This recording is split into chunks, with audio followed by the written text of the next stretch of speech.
patingin ng 364 degrees. Sige, pag di mo yan napakita, Diyos mio, Aliyah.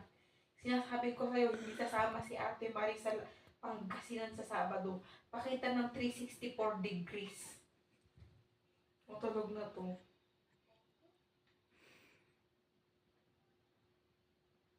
This is me after, yan ang nilalagaan ko.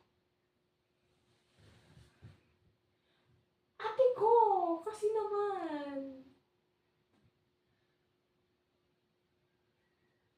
Kasi hindi na straight yung lakad niya kanina.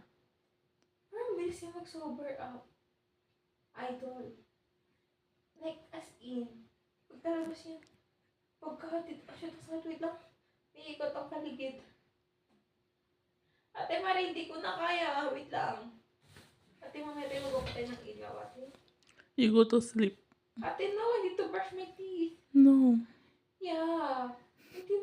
Yeah, ang init, kinaumagahan. Hindi tayo brush my teeth right now. Okay, go. Ate, my head hurts. Everything's spinning, you know. Ate, I can't even, like, stand up now. Oh my gosh, I'm so sorry.